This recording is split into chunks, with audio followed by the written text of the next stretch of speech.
I'm standing beside the beloved organ of Camas United Methodist Church. With its soaring sound, it stirs the hearts of those who gather to hear it. I was reminded about organs as I was preparing for today's session on church innovation. You see, some 20 years ago, some 300 to 400 clergy from around the country had gathered in Southern California for lectures and workshops on church renewal and church growth. I vividly remember one particular lecture. On that occasion, the lecturer saunters in wearing blue jeans and a flannel shirt, gazes upon the audience, and tells us this story. He said that he and two accomplices entered into his church late one night to dismantle and remove the organ prior to Sunday worship. He said that he was granted no permissions. He had no right to do so, but he insisted he had to ensure that new technologies and new practices would be adopted. As long as old antiquated instruments still persisted, he says, new things couldn't happen. Is that how progress works? Is that when innovation occurs? In those places of conflict between the old and new? Perhaps. No, I'm not planning to remove this organ, for among other reasons, it's far too heavy for me to remove.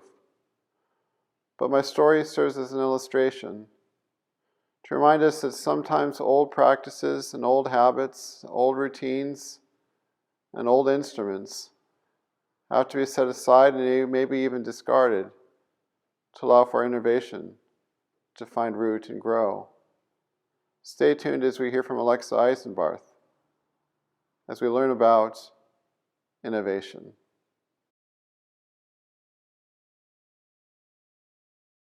Hi, this is Pastor Don Shipley, and I'm delighted to have Alexa Eisenbarth here today. So Alexa, could you please introduce yourself? I am Alexa Eisenbarth. I'm currently serving as the pastor at Ording United Methodist Church in Ording, Washington, just outside of Puyallup. But I'm originally from Kennewick, Washington, in the Tri-Cities in Eastern Washington. And I went to seminary in Chicago. So I've spent time both here in the Pacific Northwest and in the Midwest in Chicago. A district superintendent urged me to talk to you because she said you're an innovator. So are you an official innovator? And what is the definition of innovation? I am technically an innovator. Yes, that is my one of my sort of job titles here in this position. So I started sensing a call to church planting and innovative church ministry when I was in college at Whitworth University. So when I went to seminary at Garrett, one of the things that I got involved in was a program called the Young Adult Initiative, and my school had received something like $1 million to do some research and create like a program around young adult engagement in the church. So I got involved with the church plant, a new church start there in Chicago, and I served with them and the seminary to research and then implement programs for young adult engagement in the church in local congregations. So as part of that sort of ongoing unfolding sense of call and thinking about coming back here to the Pacific Northwest, I was assessed as an innovator in our conference and was matched up with this site in Ording, which is a church that's looking to revitalize and do something new in their community. With your work in innovation in Chicago, how successful was that? Did you run into any obstacles? Did you have a few wins? Absolutely. Yeah, it went really well. So I was at a new church start, which I think gave us kind of a leg up on the more established congregation because the whole work is innovation, right? So everything we were doing was new and there was a lot of flexibility on what was possible, right? There wasn't these deep-seated traditions that we needed to uphold to honor the history. There's just the floodgates were open. It was like, what's possible? And so that freedom was really beneficial to innovation happening. And so some of the wins were, we decided that one of the spiritual practices of young adults is parties and celebration. And so we threw several parties over the course of a year, one of which was on the commuter train in Chicago, the L. And so we rented out a train and we had soul food. And so that was a huge success. We had I don't know, I want to say like 100 people come and have a party, a celebration on a train. Like church can be intimidating. So you have to kind of lower the barrier. So if there's something fun enough, people are willing to take the risk to try it out. We found that that was really successful. It sounds incredibly liberating to be unencumbered with traditions and conventions. However, I detect a little bit of tension between innovation and tradition and convention.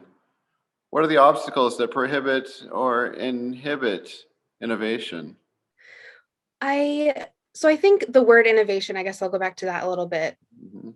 expresses that there's difference, right? That there are things colliding. So innovation happens or is necessary when something we've used or something we've engaged in for a long time is no longer serving someone. And it's colliding with something else. And so Leroy Barber is one of the innovation vitality directors in our conference. And one of the things that he teaches is that innovation happens at the intersection of difference, right? So when two different things come together and sort of collide, then innovation can happen. Right? I think it's important for us as especially longtime church people, right? People who are deep in the tradition of the church, to understand that this sort of iteration of church is only about 70 years old. And so it's not the only way that church has ever been. And we've innovated through our Christian history a lot. So I think we're at a point where an innovation is needed, right? Where there's something that's a catalyst, right? Or a collision that's causing us to sort of have to reinvent and innovate again. Not all collisions produce anything but just frustrations and discouragement, correct? Mhm. Yeah. And so in design thinking, right, we call that iterations or prototyping, right? So each time we have an opportunity, each collision, right, we have an opportunity to make something. And it might not be the best thing we could make, but every time we try, it teaches us something and Mm. we can try again with that new knowledge. And we might get a little bit closer to the final product, right? So what you're saying is with repeated experimentation, you can improve things over a period of time, incrementally get it right. We don't have to get there on the first try, but I think that having an openness to trying is important. And so I think that's why I love starting new things, because we're going to fail, right? We're going to fail, but we might fail anyway. And so it's worth trying something new, even if it doesn't quite work. We're going to learn something from it. What are the nature of most of these collisions these days when it comes to young adults in churches? Mm, What are those impact places? that's a great question. The thing I was thinking of this morning in preparing for this, one of your questions is, where are young people? Where are they located? Why are they not in church? And the thing that I sort of identified was they're at work, and millennials are working and young people have to work a lot. And the church has been a place that reinforced all the things that work reinforces.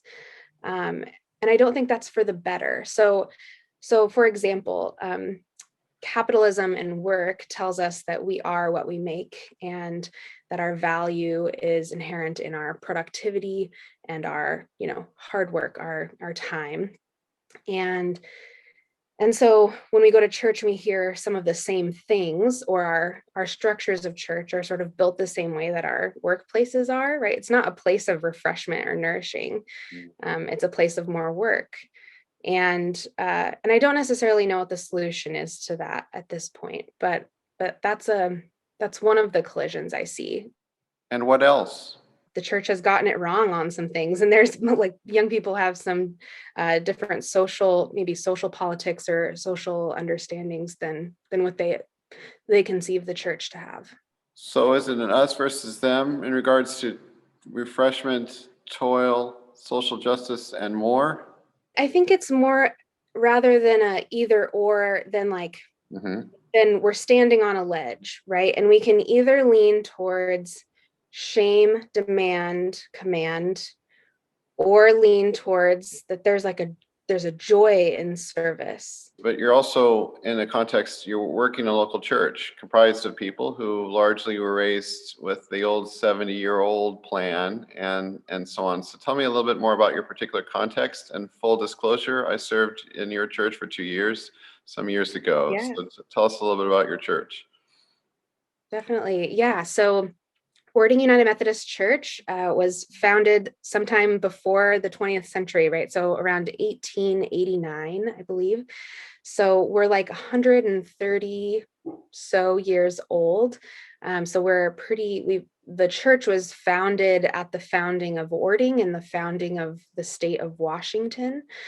So there's this real history of like homesteading and creating a town and creating a community and having faith be central to that. So the church is not at the center of people's lives. There's a lot of people who live here who've never seen our church or noticed that it was there, because the church is no longer the center of people's lives. The church itself has been declining over time.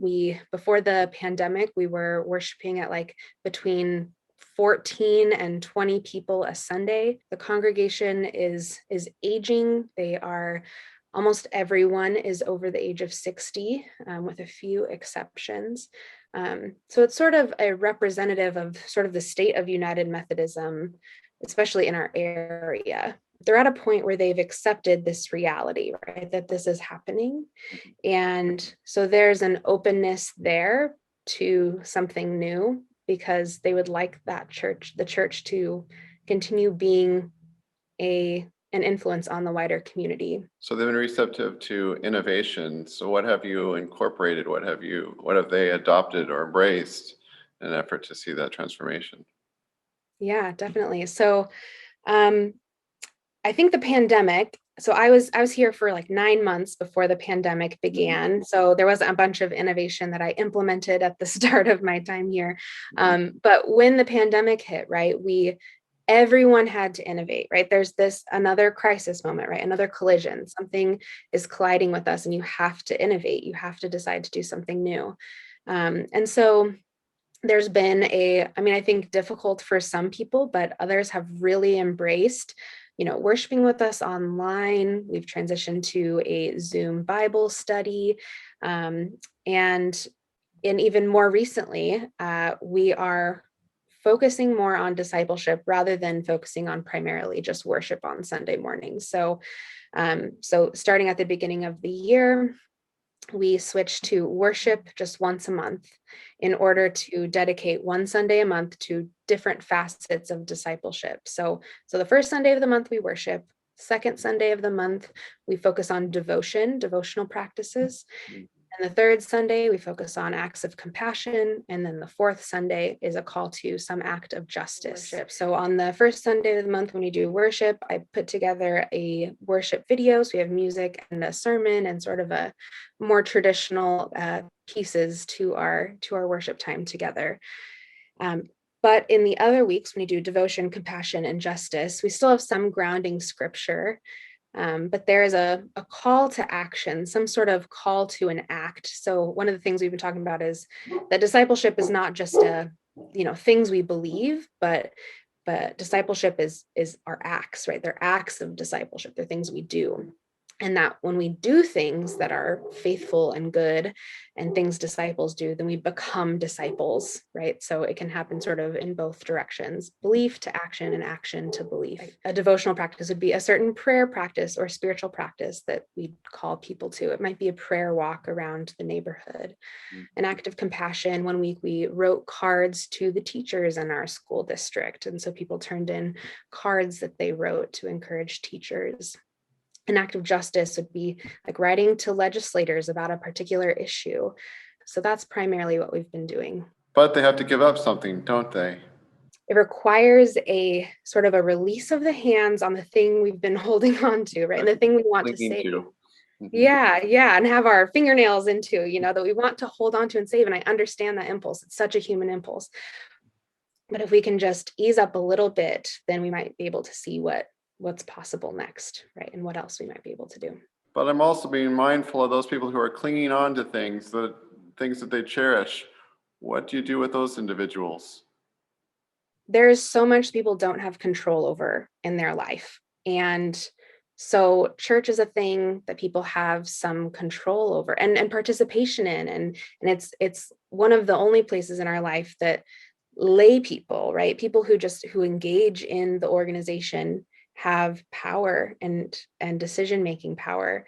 And so that's a good thing, right? Like that's a thing to celebrate and to honor in people, right? That like for us, like we really love wallpaper at our church, or we really love, some churches love their pews, or, whatever it is, right? That there's things that are really important.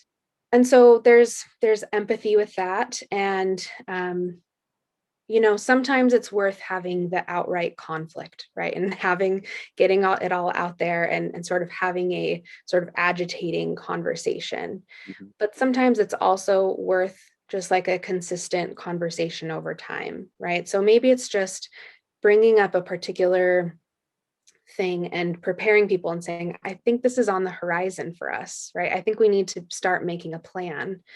And here's why. Here's why I think this is an important thing to do, right? So, and bringing it back to mission, right? What is our mission as a church? And if that's our mission, then how are we going to what are the tools we need in order to make that happen? Is wallpaper, is this particular art we have in our church, are the pews, is this Sunday school room, is it set up for what you want? Is it set up for the mission of our church? Does it help us make disciples? And if not, then what might need to change? What is on the horizon for Ordained United Methodist Church after the pandemic? I think one of the things people are going to long for post-pandemic, and I think we're longing for before, but the pandemic sort of just exacerbated these things, Mhm. is people are going to want to eat together, and people are going to want to have a vital local community. One of the things when I was in Chicago that we sort of identified as like a problem, right? A spiritual ill for young people is isolation and loneliness. And some of that, there's lots of dynamics that feed into that. But one of the things is like insecure employment, right? And there's this transient life that young people live. Young people move a ton. They have so many jobs in their young adulthood. And so it causes them to have this, you know, insecure community, right? Or friends all around the country And a or lack of far away. rootedness, lack of Yeah, a lack of a connection to the local community. community. Yeah. And so you don't know your neighbors, right? We don't know our neighbors. And so I think a return to knowing your neighbors and developing community on like a hyper local level will be really important. And I think too a participation, like our church is going to have to offer a way for people to participate in something meaningful and that helps other people. Many people who are watching this video are probably attending churches that are kind of mid-size. They're not dying. They're not down dwindling to 10 to 15 people in Sunday worship. So they still feel like they're vital and active and such, and yet they still need to innovate. And yet the urgency may not be there. So what do you do with those particular churches? That's a great question. That's a great question. I would say you don't want to get to the urgent place, right? The urgent place isn't the place where you have resources, right? You have resources right now when you are doing okay. And just like with personal finances, right? You don't wait until you're poor and desperate to invest, right? You invest when you have some means to invest so that your future can be secure. So it's things happen miraculously when you have scarce resources and you have to be resourceful. But if you don't have to be so resourceful, then why would you? Why wouldn't you use a plenty of resources that you have at your disposal to create flourishing life for your neighbors, to engage new people, and to make disciples for Jesus Christ for the transformation of the world. Having a healthy number of young people in a church is the desire of every local church. Every church is clamoring for them. What needs to happen to create a climate that's attractive to young people well before we decide to do programming and so on? Totally. That's a great question. So one of the things that I, learned and was uh, sort of affirmed in when I did the young adult initiative when I was in Chicago, the whole model of that was that so we started by interviewing young adults, and I mean we young adults interviewed young adults, and it was really important that that happened, right? It wasn't that older adults were interviewing young adults, because there are translation barriers. We speak differently than each other about our faith and everything. And so there were times when we were going through those interviews and sort of trying to draw themes out from the interviews that we did. We did some 30 interviews. And so when older adults were trying to pull themes out, we were like, no, that is not what these people are saying, right? So there was this need for translation of like, that is not the word we'd use. That's not how we would describe that. That's not what we were hearing. So I think it's never going to be that these other people are going to create a ministry for other people who are, distinctly different than them. It's important for people who are of a certain demographic to make ministries for their own people, because they can speak the same language. So I think it requires young adults in leadership. It requires empowering young adults to develop ministries with the support of an established congregation who has resources to offer and invest in that, in whatever they make.